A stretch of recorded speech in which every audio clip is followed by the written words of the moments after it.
Thank you, Ujjwal.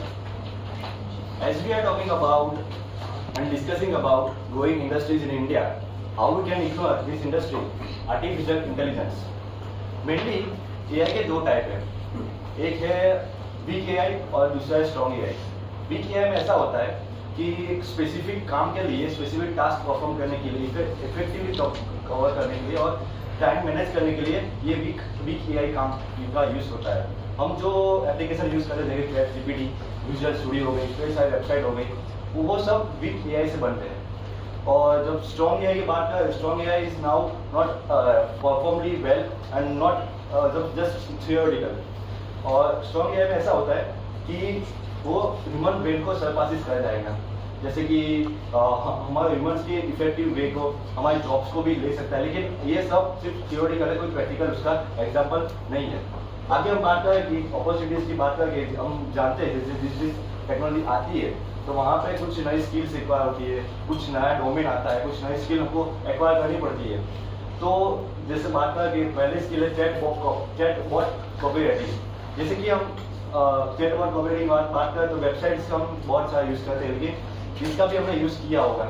हम जब भी कोई भी वेबसाइट में जाते हैं तो वहाँ कोई ह्यूमन बैठा नहीं होता, वहाँ कोई इंसान नहीं बैठा आपको गाइड करने के लिए कि आगे क्या करना, फर्दर प्रोसेस क्या कैसे करनी है। लेकिन वहाँ पे एक एआई बेस्ड टेक्नोलॉजी का यूज़ होता है कि हमको वो असिस्ट कर सकते हैं कि आगे कैसे फर्दर प्रोसेस करें। कोई एप्लीकेशन बग आता है तो हम कुछ भी उससे पूछ सकते हैं।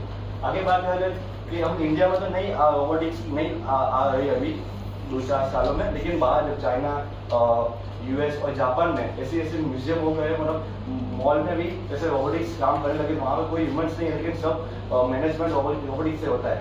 लेकिन रोबोटिक्स वो भी एक मशीन से, उसका भी कुछ बग आ सकता है, कुछ डिफेक्ट हो सकता है, तो उस टेक्नीशियंस में भी कुछ जॉब्स आ सकती है।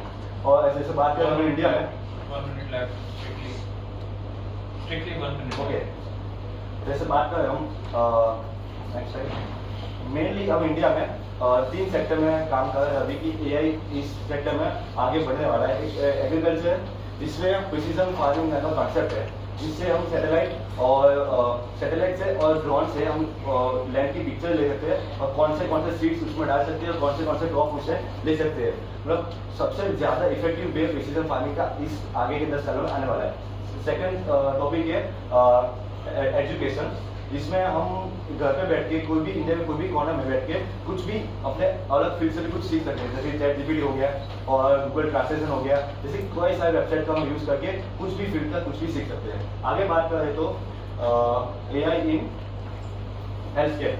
Now AI robots can do operations. Yes, you heard about right that robots can do operation, but not currently.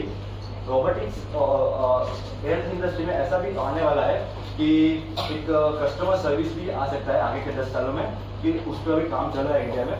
कि कस्टमर सर्विस में क्या होता है कि हम घर बैठ के हमारे ट्रीटमेंट डिस्क्रिप्शन में डाल के हम प्रिकॉशंस ले सकते हैं, मेडिसिन ले सकते हैं और हमारे ट्रीटमेंट हम खुद घर पे जाके बैठ के कर सकते हैं।